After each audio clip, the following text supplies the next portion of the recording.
No, it's not.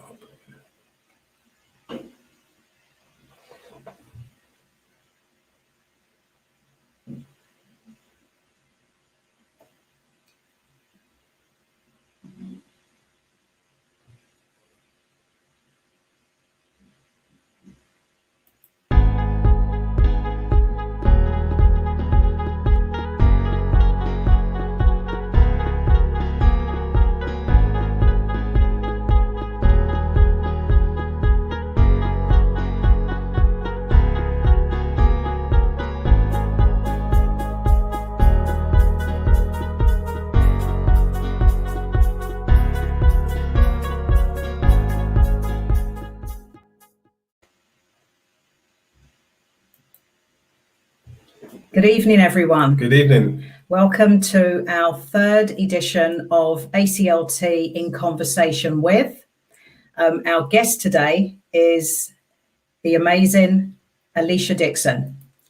Before we bring Alesha into the conversation, we're just going to give you a profile of Alesha's history, and then we will bring Alesha in. So I'm going to start by saying, as a longtime friend of ACLT, we are thrilled to welcome the talented singer, songwriter, TV personality, children's books author, and our favourite judge from ITV's Britain's Got Talent to our ACLT in Conversation With series of webcasts.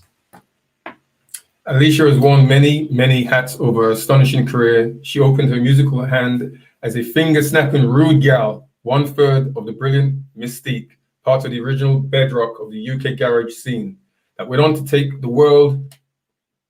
Nobody rapped better than Alesha. Next, she was a sleek millennial solo proposition as she sang and wrote 9 top 10 singles and 3 platinum albums.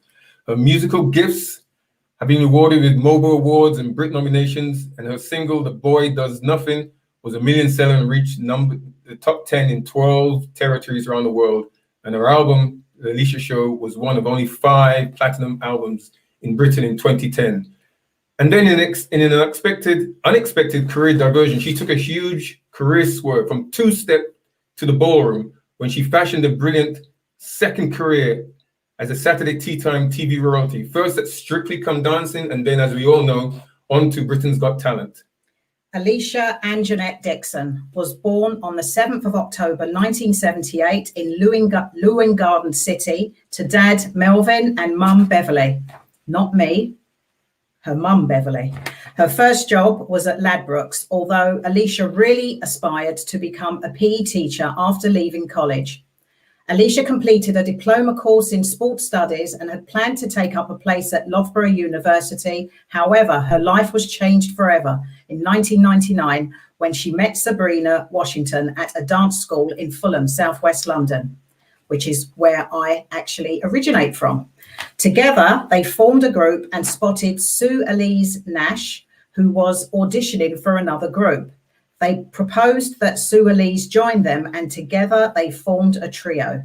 From these humble beginnings, Alesha rose to fame primarily as an MC and member of the all-female R&B garage trio Mystique, and her career has blossomed from there. In October 2001, Mystique released their debut album, Licking on Both Sides. In 2002, they performed and received a nomination at the Brit Awards in Earls Court, London. Later in the year, the band won the Mobo Award for Best Garage Act. In 2003, Mystique released their second album, Eye Candy, which included the singles Scandalous, Can't Get It Back, and Style. The last song Alesha recorded with Mystique was Shoo Shoo Baby for the Disney film Valiant. In March 2005, the Greatest Hits compilation was released, and it was announced that they were separating to pursue solo careers. In all, the group had 7 top 10 hits and put out 2 multi-million selling albums. So Alesha pursued a music career as a solo artist. Alesha signing a record contract to Polydor Records and began recording her debut studio album, Fired Up, in 2005, releasing her debut single, Lipstick, followed by Knockdown. 2 years later, She partnered with the professional dancer Matthew Cutler and took part and won Series 5 of BBC's Strictly Come Dancing TV show. Now, the TV exposure led to a successful musical comeback, which included her signing to Asylum Records, which is part of Warner Brothers, and Warner Music, I should say. Alesha then released a second album called The Alesha Show in 2008, which released platinum certification from the BPI in the UK and produced 4 big singles, including The Boy Does Nothing and Brief Show, which became the highest charting single and earned her a Brit nomination. In 2009, September, everything changed for her because she became a judge on the 7th series of Strictly after replacing Arlene Phillips. And in 2010, she returned for the 8th series of Strictly Come Dancing and released her 3rd album, The Entertainer. In January 2012, shortly after completing the 9th series and the 3rd year as a judge on Strictly, she jumped into the ITV side of things and became a judge on ITV's Britain Got Talent. Between September 2012 and October 2015, Alesha musically collaborated with former So Solid crew rapper Ashley Walters on his new song, Your Love. And Alesha became a mother to her daughter Azura, which I believe stands for Blue Sky, Sienna, with her partner Azuka, and released a new single, The Way We Are, and her 4th studio album, Do It For Love, on her own record label, Precious Stone Records.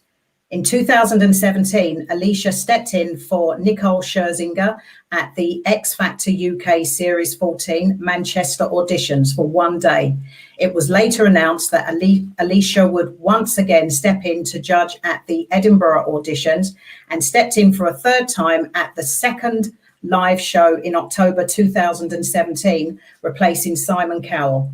Again in 2017, Alesha signed a book deal with Scholastic to write 2 books about Aurora. I'm so sorry. Aurora Beam, a young girl who happens to be a superhero, Lightning Girl. Inspired by motherhood, Alesha said she wanted to create strong female characters that young girls and boys would feel inspired by and look up to.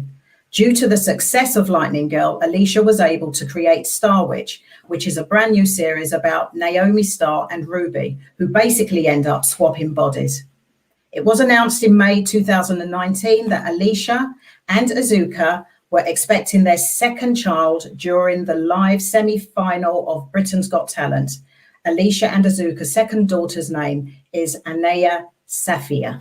And as we come to the end of this profile, just to highlight, she's also a television presenter.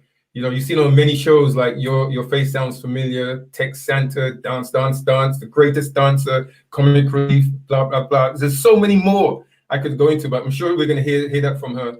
And then, of course, in this year, beginning of this year, Alesha went overseas to the United States and joined the judging panel for America's Got Talent, The Champions. Fantastic. Before we go into meet Alesha, one thing I forgot to do at the beginning, so apologies, is introduce myself and Orin. We are the co-founders of the ACLT charity. That's the African Caribbean Leukemia Trust. And basically, the charity was started 25 years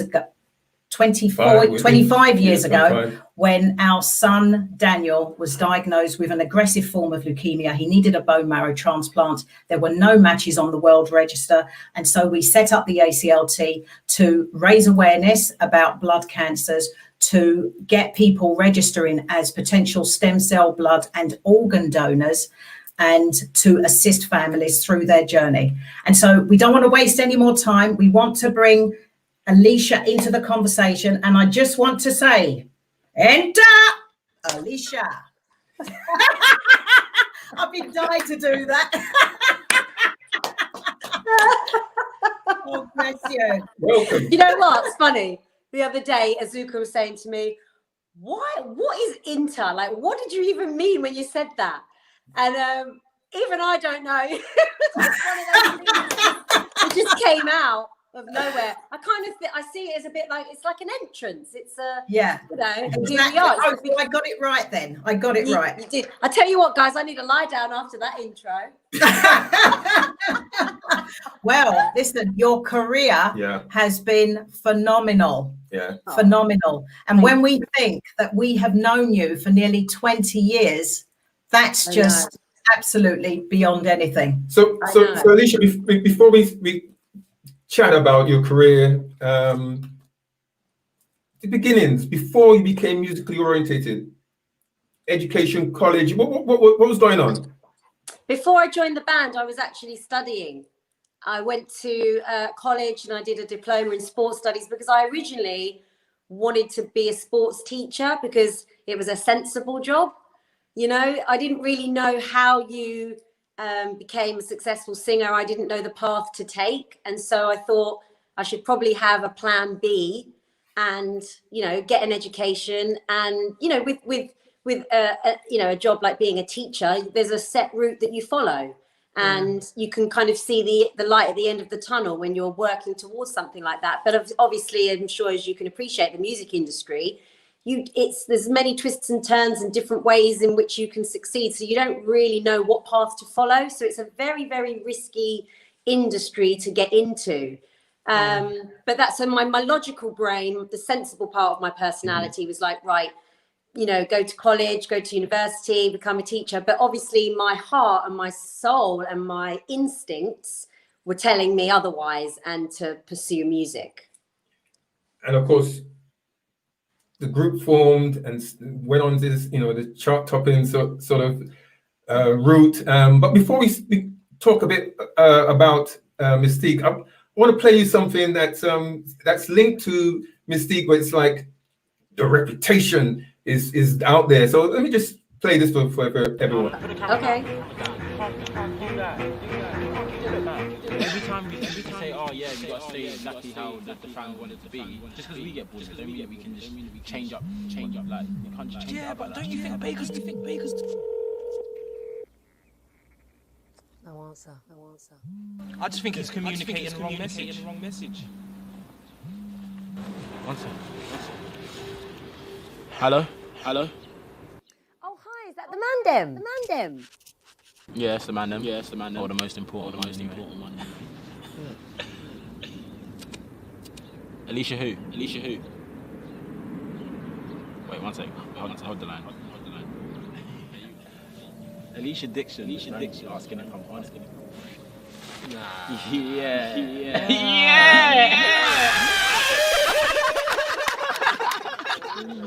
Wait, let me check.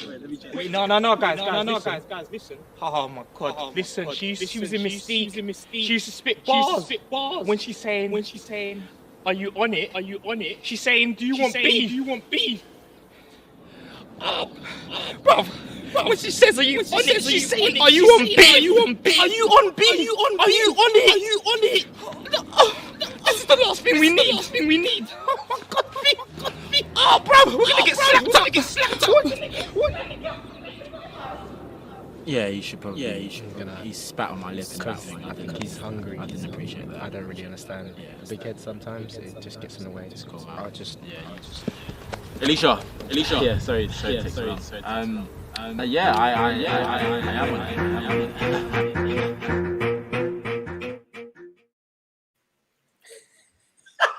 What can we say? Madness. Up to madness. Oh dear. Well, I'm thinking, wow, I look like Barbie. You look stunning. But actually, we're going to come back to that because a bit later on, and then it will all make sense for everybody. Yeah, but I mean, Mystique, what was that like? Where do I start, even with Mystique? Well, I'm sure you know, obviously I was the founding member of Mystique, and I met Suelise and Sabrina in Dance Attic in Fulham. And actually we just clicked straight away. There was a chemistry there. I'd auditioned many girls before that weren't quite right, but when I met Sabrina, I just knew that it was right. And the same with Suelise. And yeah, the three of us worked together for probably about 4 years before we signed our first recording contract. And that whole time was really a whirlwind. It was the beginning of everything. We were very young. I think I was just turned 22 when I signed our first deal, and everything was new and exciting and fresh, you know, and we were hungry to succeed. And we knew at the time that a lot of the odds were probably against a group like us, and we weren't even signed to a major label. We were signed to a very, very small independent dance label. But I think we got very, very lucky with our chemistry, and we got lucky with our debut song, Why, which was heavily supported by all the pirate radio stations, all the DJs. They are the people that put Mystique on the map. You know, the major radio stations really jumped on board once we had our first hit. So we owe so much to your DJ EZs and Master Steps and, oh my God, Spoonie, the Dream Team, like all of those guys that were really championing Mystique.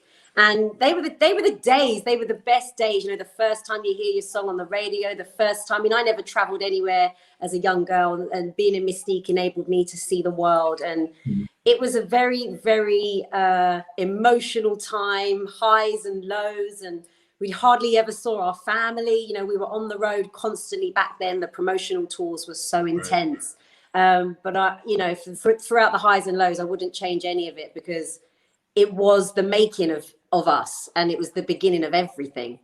Do you think, looking back, that it gave you the grounding, your all-round grounding for the entertainment career that's actually blossomed since? Yes. In a way, Mystique was like being at college, being at university, where we were learning everything about the industry, and we were very independent. For a long time, we actually managed ourselves.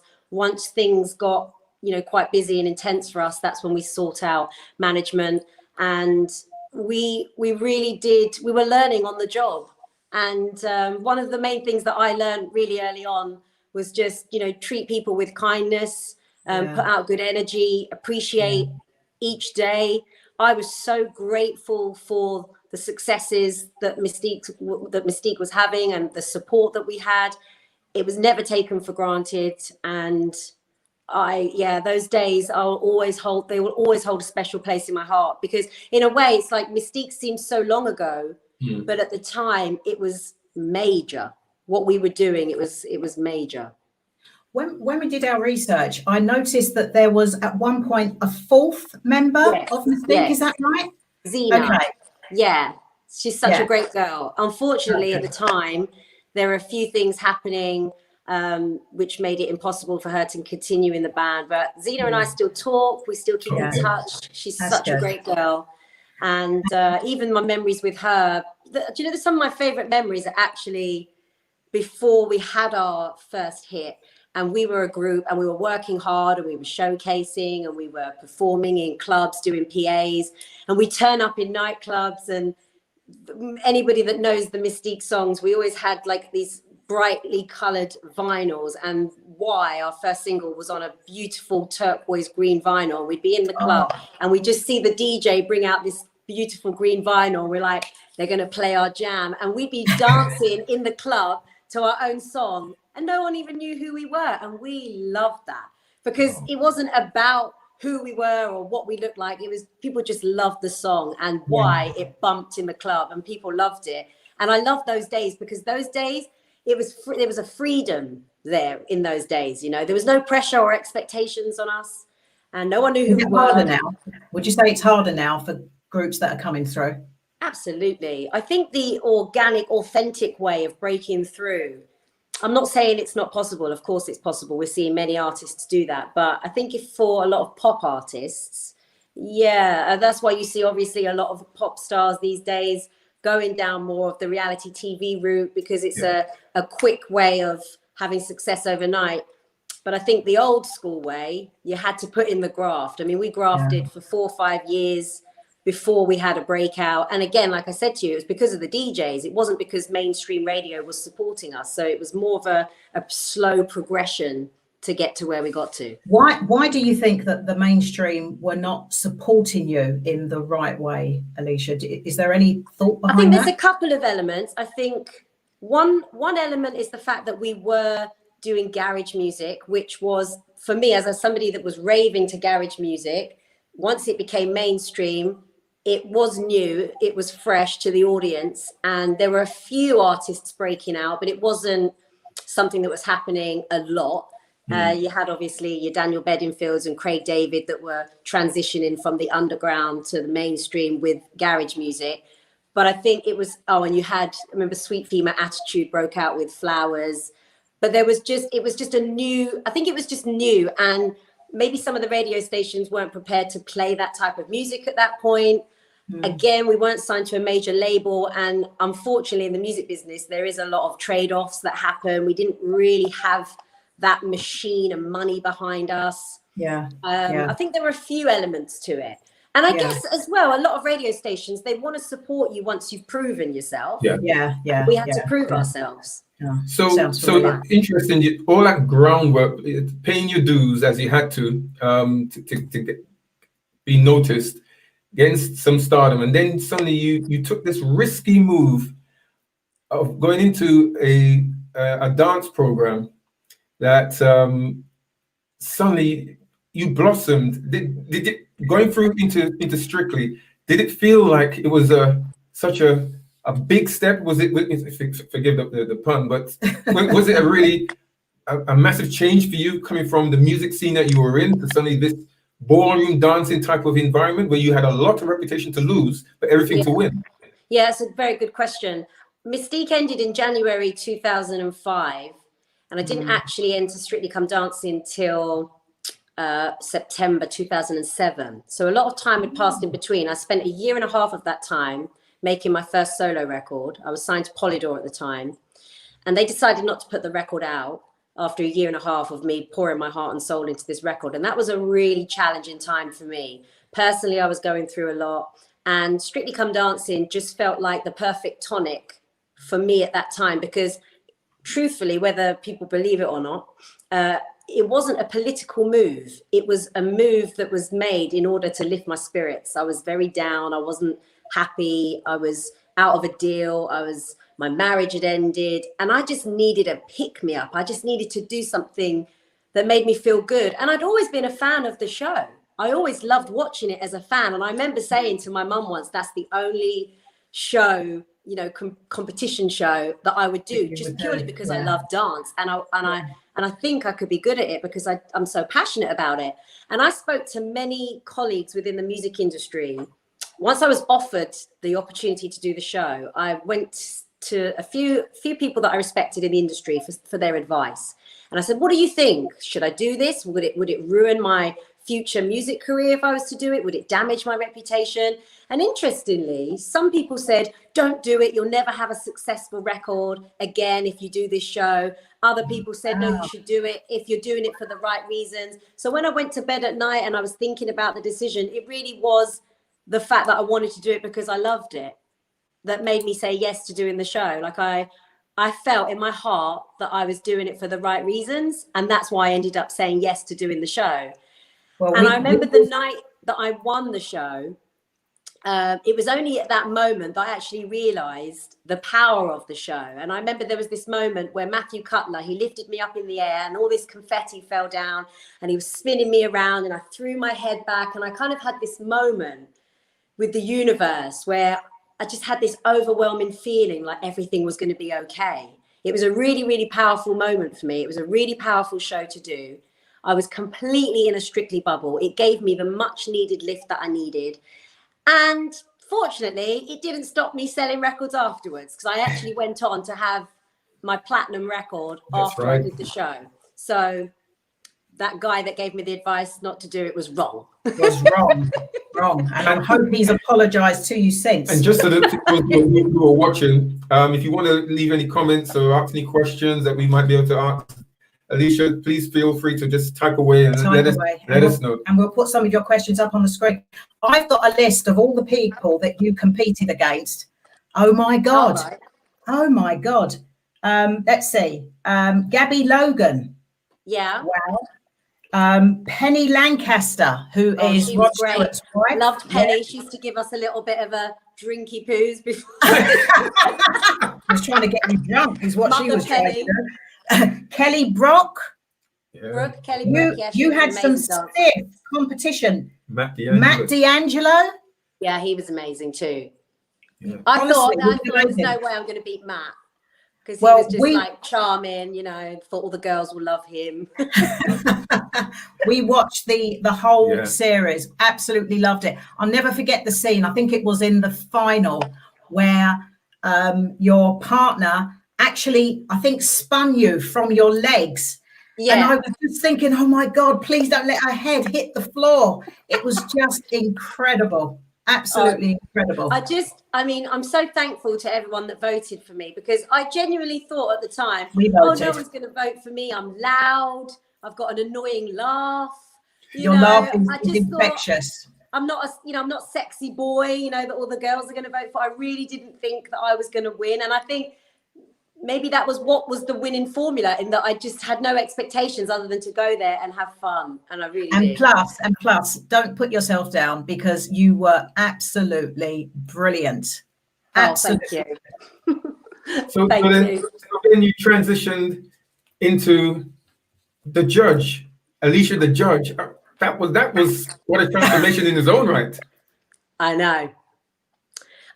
That was I remember having the meeting actually, and then when they first asked me whether I wanted to be a judge on the show, and I didn't see that one coming. I have to say that was definitely a surprise, but I felt it was one of these interesting moments. How can I explain it?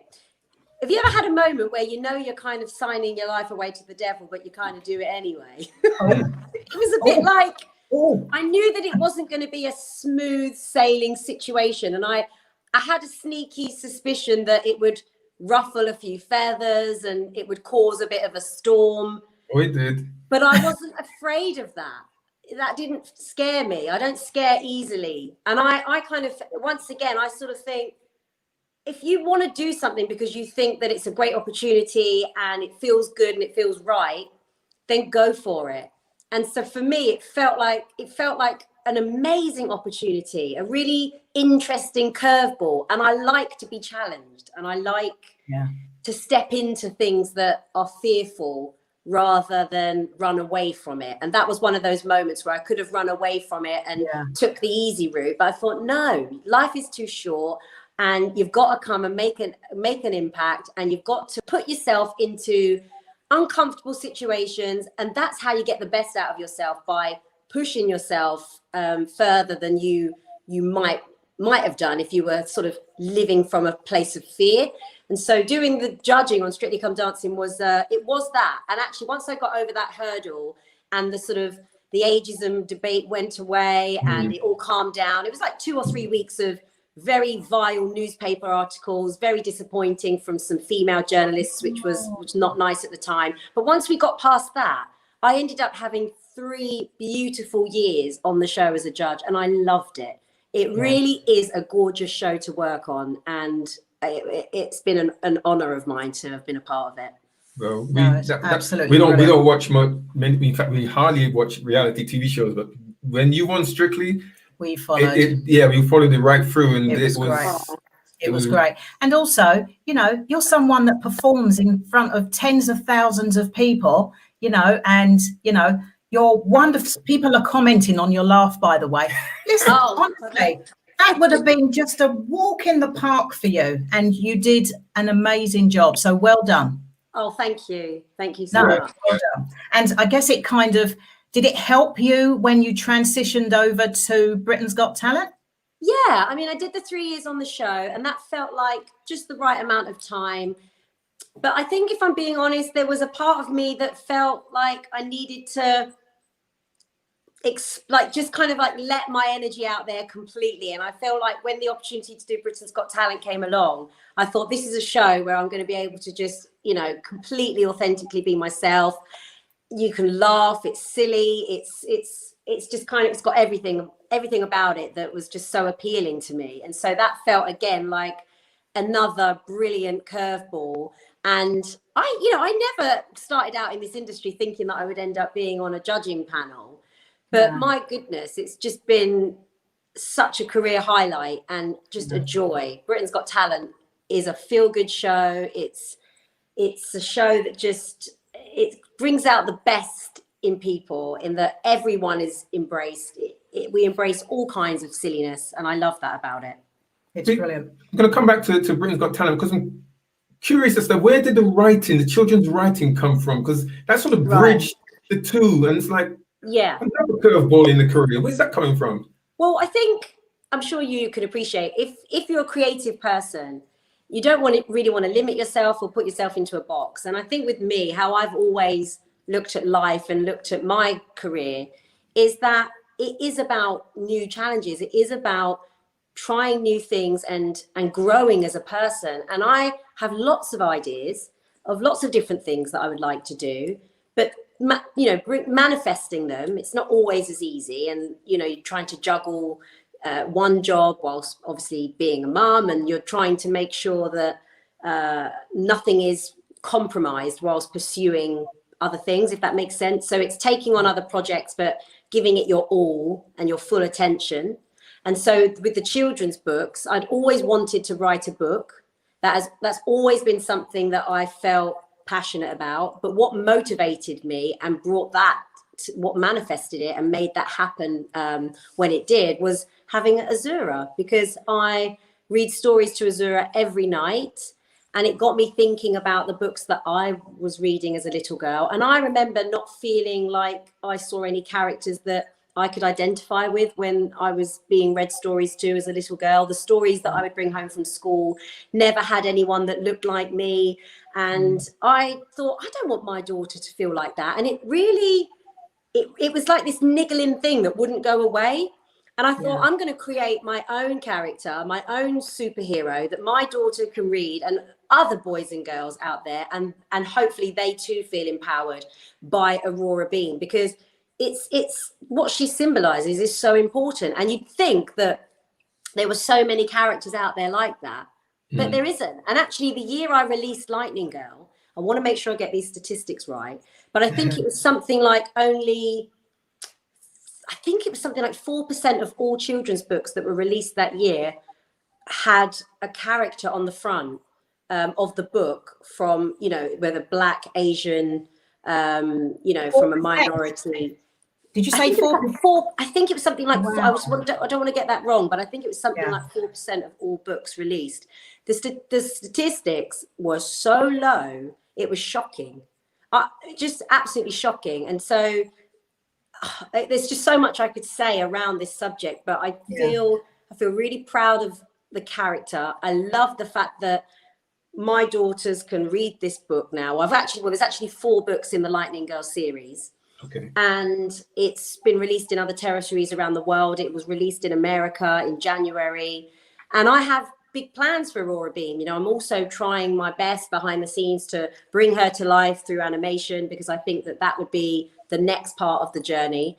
There's not enough characters out there, in my opinion, strong characters, well-known characters for children to look up to like that. And what was so beautiful for me was on World Book Day, when I got so many kids dressing up as Aurora Bean, and so many parents writing to me saying, thank you so much for creating a character that my daughter felt like she could identify with, that either had the same hair as her or the same vibe as her. That melted my heart so much, because for me, that's what it was all about. That was the point. That was the point. When you're a little girl or boy, doesn't matter. You need to be able to identify with characters, and you need to see yourself reflected in books, in film, within music, everywhere. And that's so what highlighted in that comment you might see on screen by Vanessa, when she says, well done, because the world needs more diverse books. It's actually, I must say about Vanessa. Vanessa herself has written a book about small little boys who are footballers, and the characters are again boys of color. So she can very much appreciate. She said, yes, 4%. So yeah, right. There you go. Yeah, isn't 4%. that terrible? Yeah, it's shocking, absolutely shocking. Yeah. Our kids are in their 30s now, so they wouldn't have had a chance, But if we ask Azura who's her favorite author, what is she going to say? Well, she might not say me. I bet she would. My child is so honest. She's so honest. Honestly, she obviously loves the books. But she's into her own thing as well. But I think the books are for 8 to 12-year-olds. Azura's just turned 7, so I think soon she's going to really get into them, Brilliant. Yeah. So you've done the writing, you've done Strictly as a performer, you've done it as a judge, you then moved on to Britain's Got Talent as a judge. And actually, we have a sort of an understanding where you've been, because we had a little snippet of Simon back in 2007. Yes. When interesting that right now it's Pride of Britain, literally as we speak tonight. Yes. And we won it in 2006, and then the following year we were asked to be part of the judging panel, and it was a bit like what you go through. As you can see, you sit next to Mr. Simon Cowell. Yeah, no, that was He's quite great, nice. isn't he? But, that's our one introduction to the man himself. He's a great guy, isn't he? Yeah, he was very calm, collected, really nice conversations with him. Yeah, Made us all he feel is. very relaxed. But He is. He's got a big yeah. heart as well, Simon. Yes. Very, very, very giving person. Yeah, it was quite something. And then of course, recently, of course, I think end of last year, maybe beginning this year, you went across to the United States and took part as a judge on Look at America's your Got Talent, dress. the champions. Wow, What was that? That must have been something else. That that experience. is stunning. I mean, that cliche saying of a dream come true, that taking part in America's Got Talent, that was a dream come true for me. I have wanted to work on American television for a long time. And when the opportunity came about, I was just beside myself. But I was pregnant at the time, and I got the phone call from NBC, and I thought, oh no, do they know I'm pregnant? Like, what am I going to do? And then the first question was, what date is the show happening? Am I going to have the baby in time? So I kind of started panicking. And then the dates came in, and fortunately I could make it work. That picture of me there on the red carpet, I think Anea was only 5 weeks old at that point. Oh, wow. Yeah, so I literally had the baby. 4 weeks later, my family and I all flew out to LA. Oh, But brilliant. even though I just had a baby, I was so happy and excited to be taking part and doing the show that in a way it kind of helped my recovery. Because I was just having a great time, and the weather in LA is lovely, so that was good. It was just brilliant. And Heidi Klum and Howie Mandel are fantastic. They made me feel so welcome. Is there a significant difference between the two shows as such? I would say the main difference, is the audience. The audience in America, I mean, you've seen it when you watch these shows. They're always so like really loud and just they go crazy. They're so over the top, but I love that. It's really cool. Other than that, the shows are very similar, but the weather's nicer out there, of course. Yeah, of course. And it was the champion. So was it a show that just showed the people that had won previous? Yeah, American... so it's people that had done well all around the world, whether they might have won the show or just done really well on the show, and then they all competed together. Oh, look, there we are. It's Terry. Yeah, that's Terry. Yeah. And I actually wanted to go back out to America, but then obviously COVID decided to change everyone's plans. But that's how I started my year. This year, January, first week in January, I was out in America doing all the promotion for the show, and I was just loving my life. It's a great way to start the year. And then February, March happened, and it was like lockdown, and that was that. So one interesting thing that happened and was throughout this whole social upheaval that's happened, whether it be the pandemic or the Black Lives Matter, and suddenly we get, BLM Necklace and this whole talk about diversity, and it was like this snowball that erupted because of Black Lives Matter. You were in that bubble, literally. What did it feel like? Oh, I nearly wore the necklace for you tonight. Oh, I forgot to get it. That is. I'm going to put that necklace in a frame. I'm going to put it in a frame. Yeah. Because it caused one little necklace caused such outrage. So yeah, that necklace is going to forever be on my wall somewhere. Yeah. It was a very intense few weeks of the show. I actually had already planned on wearing the BLM necklace even before I knew Diversity were performing on the show. And that was what was so interesting. I think timing wise, you couldn't have written it, because it did look like I wore the necklace off the back of the performance. Yeah. But actually, within my own right, I'd already planned to wear the necklace because it was my way of standing for what I believe in. Do you have to get permission to wear it, or are ITV quite relaxed and just leave it to your decision making? I didn't have to get permission, no. In fact, I remember before we recorded the show that night, the producer walked past me and just looked at my necklace and went, very nice. Very nice. Yeah. That's good. And that's the kind of people that we work with, people that believe in standing up for what you believe is right. Brilliant. It's someone's made a comment, just going back to the laugh. Shall we have a conversation? Who has the greatest laugh? Bev or Alesha? Who said that? Shake, Verna. My laugh has been commented on, but I think yours even more so, Alesha, definitely. Don't put the two of us in the same room. You've got to have a hearty laugh. It's good. I know. It's good for the soul, definitely.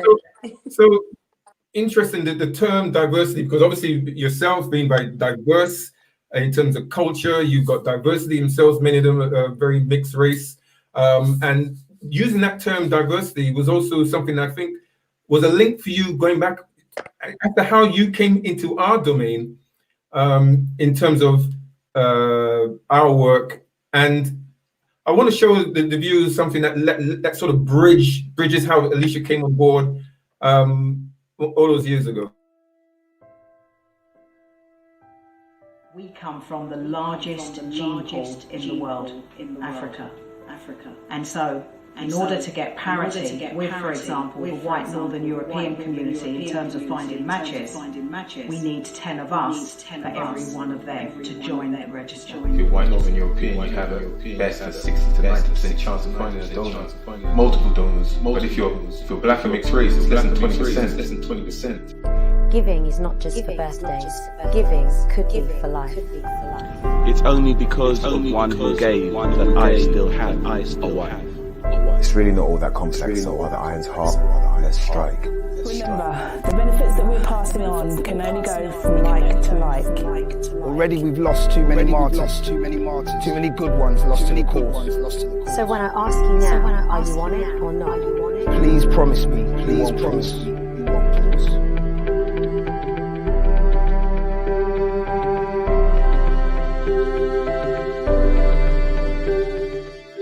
On it or not? On it or not? Are you on it? Or not? Or not? We don't know how much time. So, are you on it? Or not? No one knows how much time. So are you on it? Or not? So are you on it? I'm on it. I'm on it. I'm on it. I'm on it. I'm on it. I'm on it. I'm on it. I'm on it. It's down to us to make a difference. Down to us, the work we do now, the seeds we sow now, will come to fruition, grow down the line, and donors will be found.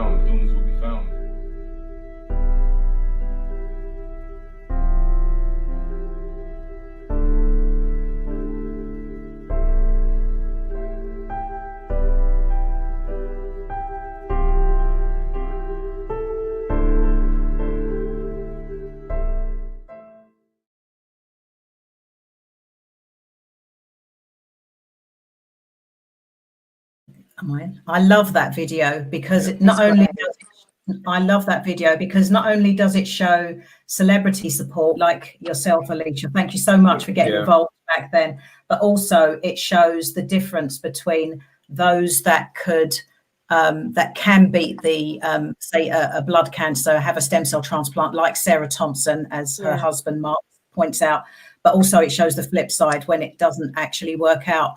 And back in 2006, you came on board with us because of little Keaton Knight, who was a mixed race little boy who urgently needed a stem cell transplant. He was diagnosed with leukemia. And we met you, I can't remember where it was. We was at a registration drive that we was hosting somewhere in North London, and you came along. Oh, you got me to come down there. Yeah. And there's a nice picture you were there of you. in as one of Keaton's army. And I remember I was doing a talk and I did a double take because I suddenly realized I was going to talk about joining the registry, and you're there in front of me, taking it all in. And it's like, wow, Alesha Dixon. And this picture that we are showing on the screen with you in the center with the pink headband, to your right is Sarah Thompson, who herself received a stem cell transplant from a unrelated donor. Her sister is on your left, and the two guys on the outside are Keaton Knight's uncle and aunt. And just having you on board, it helped. It just made such a huge difference. Sadly, Keaton didn't make it, but the people that registered, like yourself, to try and help Keaton, some of those have now gone on to donate and help other people, you know, and that's what it's all about. That's what it's all about. I mean, I get so many email requests for lots of different things, and I just remember there's certain emails you get that it just speaks to you. And you just know instinctively what the right thing to do is. And, you know, when I was saying to you earlier about sometimes we're afraid of things, and I think that a lot of people don't come forward because they're a little bit afraid, you know, sometimes just even having the conversation scares people. We've got to normalize these conversations. We've just got to communicate as a community with one another and support one another however best we can in our own way. I never feel like I'm doing enough, if I'm being honest. So the least I can do is register and speak about it and learn more. You know, it's so important to be open to these things. And you definitely did back then, and then you followed it up, and you came to our glittering Gift of Life ball in 2007, and there you are on the red carpet. And that particular ball was quite something, wasn't it? Because we had so many celebrities came that night. Yeah, to try and support the charity, including, did you see Prince that night? Yes. That was a shock for everybody. But also, it's an amazing night. Oh, thank you. You made Daniel's night. Yeah. You know, just being there, you know, he's a huge fan because he loved garage music. That was his thing. So having you there was just the icing on the cake. And there you are, Reggie Yates. You were having fun, but you was also doing some serious work in terms of trying to get people registered to become donors. And there you're on the mic with Reggie talking about the ball and how he's involved and just getting that message across why we need more people to become blood donors, bone marrow stem cell donors, and other things. So, you know, really do appreciate that. Well, we appreciate you guys because the work that you do is unbelievable. And, you know, I'm in awe of everything that you represent and that you've done. And anything I can do to help, I'm here. Thank you. Well, you know, for us, I mean, at this time now, you know, we very much, because of Black History Month, and it's also the month that we tragically lost our Daniel back in October 2008. And for us, he's very much the symbol, the legacy that he's left, and which we carry the torch forward to try and help others in Daniel's name and in the charity's name. And so your assistance throughout the years has been very much has helped us to sustain us to go on and try and do more, because when we're long gone, we want to leave that legacy to, you know, for bone marrow stem cell purposes, for blood donation, and also for organ donation. There's a direct link on ethnicity matching. So you representing us and others goes a long way. Good. Well, let's keep the fight going. So we've still got so many more people that we need to encourage to come out and register. So important. And on that, we have a roll call of people that we want to sort back to everyone. You know, we've got Ace from One Extra. He needs a deceased or living kidney donor because 4 times a week on dialysis around your day job at One Extra, the DJ is and a family man. It's very, very difficult, you know, and so he needs help. We've got others. Naomi, who also needs a deceased or living kidney donor, currently supporting her. We're also supporting Sarah, who is the mother of Shae. Both Sarah and Shae need a deceased or living kidney donor. And actually Shae is a young footballer for Norwich City FC, so he really needs to get that match sooner rather than later. Davinia is a sickle cell patient, and she herself also needs blood, but she also needs a kidney transplant. Yeah. All right. Yeah, we've got Chanel. She's somewhat very much a sickle cell warrior and strong advocate as a young woman. Yes. She comes into our office every now and then. We have long chats, and you can see she's tired, but she wants to keep pushing the message out to try and get more people, especially young people, Black people, to give blood, because there's an urgent need for 40,000 more Black blood donors to take up the slack, because not enough of us give blood. You've got young man called on screen, Peter, who's actually mixed race. He's actually of Chinese, Portuguese, Irish, and white British. Yeah, and so he desperately needs a match, a very good match, so that he can live a normal life. Yeah. Keep going. Astrid from Germany, mixed race lady, half not British, white Northern European, and Nigerian. She was diagnosed with leukemia, needs a stem cell transplant, bone marrow transplant. And now we're going to just show our viewers a short video by a mother whose 9-year-old daughter needs a stem cell transplant. Yeah. Here we go. My name is Keisha, and I was asked to share the story about a daughter who was diagnosed with stage 4 lymphoma in May this year. Initially her cancer was found in her lungs, kidneys, abdomen, nasal cavity, and bone marrow. And after 4 cycles of intensive treatment, we believed it was clear. We were told that she was in remission, had 2 cycles left, and that after that she could ring a bell. However, 5 weeks ago, we got a call to say that this wasn't the case, and that not only had it had returned enough her bone marrow at a higher percentage than when she was initially diagnosed.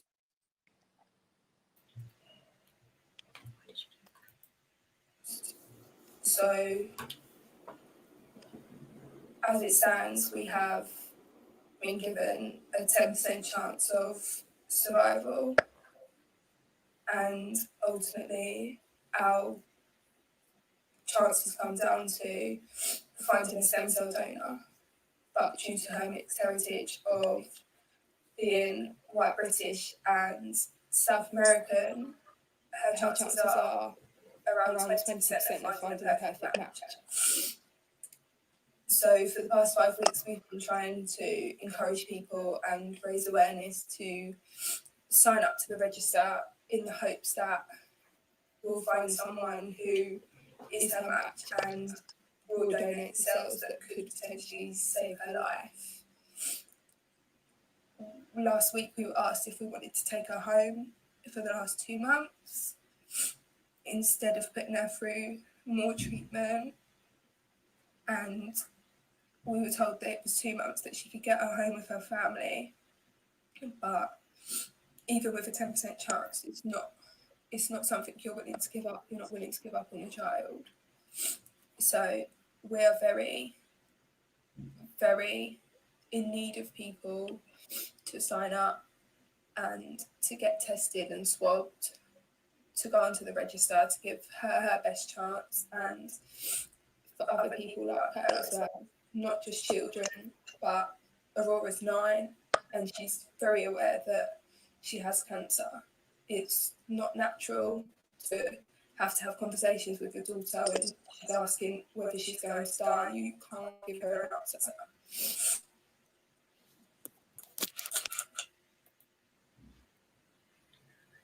Wow. This is Aurora. The shot on our left is prior to her having chemo, and the shot on the right is her after she started treatment. And in a little while, we're going to show everybody how they can register to see if they could maybe help Aurora. If not Aurora, they might be able to help someone else. It is. That's devastating. So these are the details. If you want to register as a stem cell donor, please go to www.dkms.org.uk/ACLT. It will take you to a page on their website dedicated to our charity where people can sign up as donors. Alternatively, people can go to our website, aclt.org, and just click on the donation section where you can find out about becoming a stem cell donor. Or if you're interested in blood donation, please look at blood donation or organ donation as a deceased or living donor. Also, there's the organ donation website, which is organdonation.nhs.uk.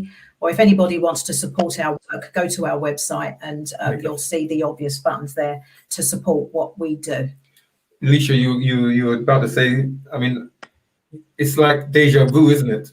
What we're seeing and hearing. Yeah, it is. That's what's so sad. We can't change it unless we collectively step up for each other. You know, we shouldn't have to hear people talking this way about their children. We shouldn't have to be in the minority. We need to just be brave. We need to, and you know what the thing is at the moment as well, I think everyone is so consumed with what's happening with the pandemic, and of course rightly so. It's devastating what's happening around the world, but it doesn't mean we should neglect other important issues that need attention and need support. And I think it's trying to tune into people, isn't it, to try and make that connection that we know we're in a pandemic, but there are other issues that still need to be looked at. And I think, and that was what I was going to ask you guys, that question. Has you know, lockdown and the pandemic affected people coming out to give blood? Has it affected you guys in any way in that sense? Yeah, well, I mean, we are generally a very much a face-to-face, public-facing charity. Myself and Orin, we go to so many events usually, you know, whether it's a comedy show, music concert, theatre nights, the black churches, we go to corporate events, we go to universities, colleges, schools to engage people, and it literally just stopped. We did 3 events at the beginning of this year, and then COVID locked us down. So actually, what we're doing with you now, Alesha, is what is allowing us to engage with people, getting people to still register as potential donors, which is why we are so thankful that you took the time to actually join us today. Oh, yeah, my pleasure.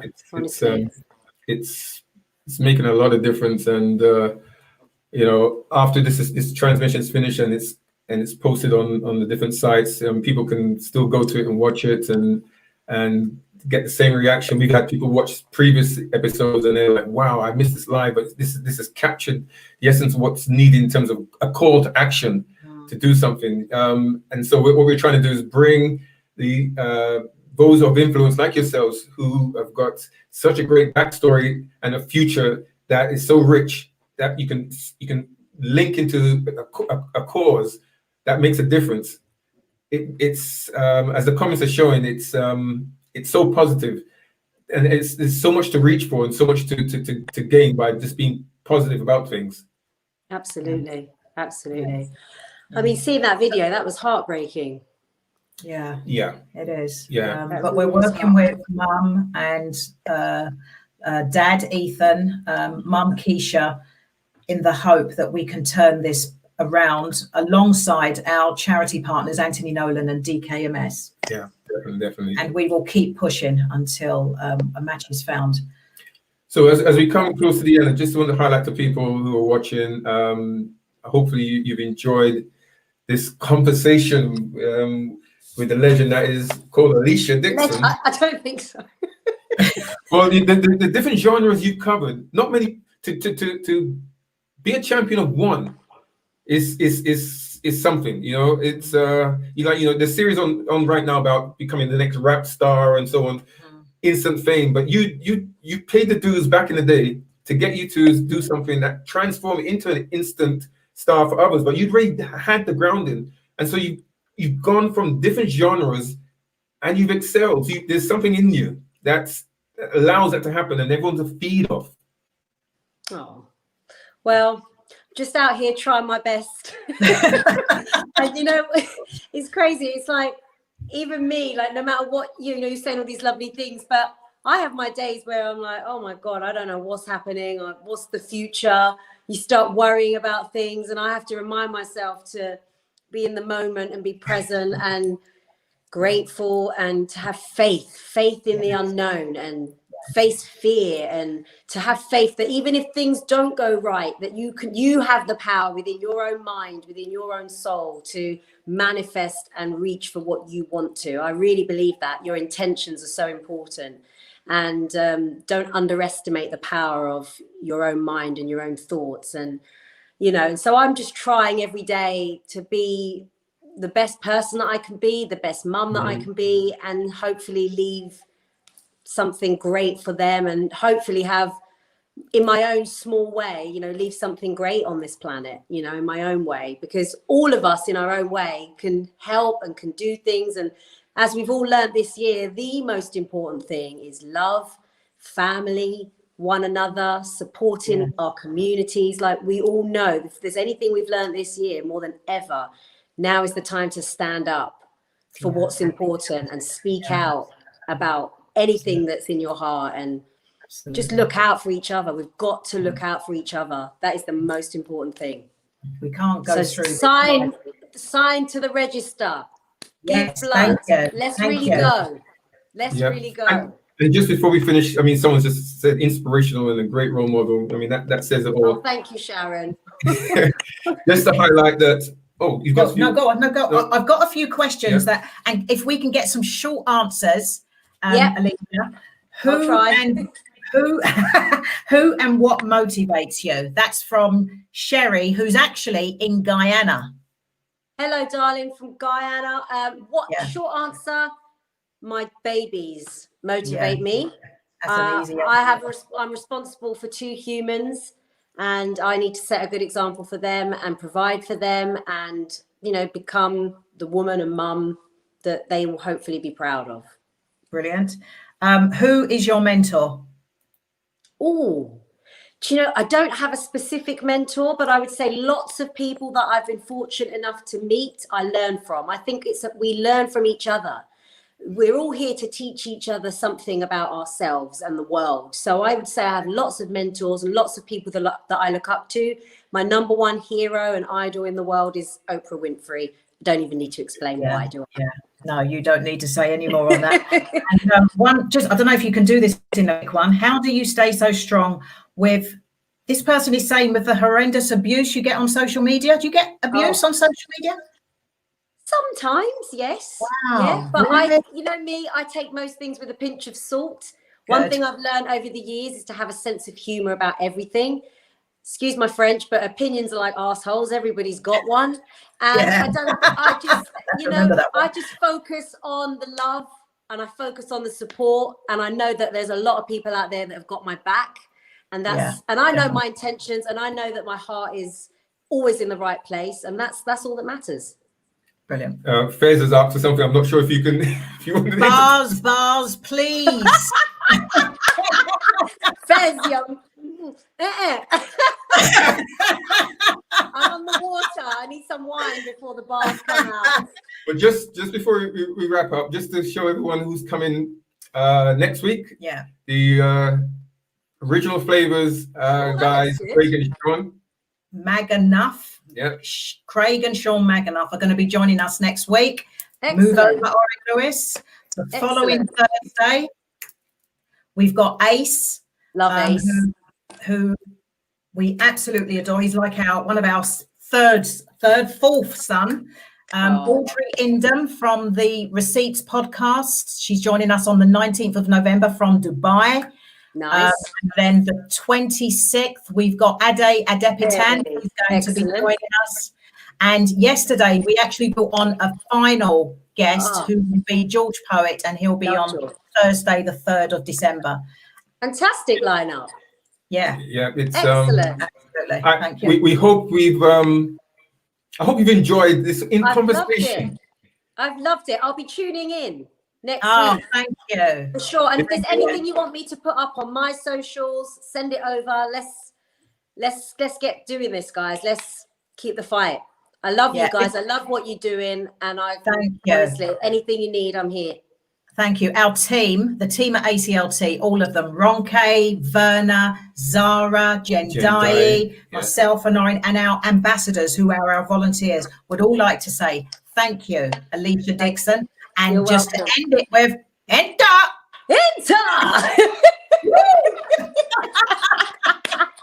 My daughter is dying of embarrassment. Sorry, Dom. I love you guys very much. Thank you so much. Thank you to everyone who's been watching. Signing out. Peace. Peace.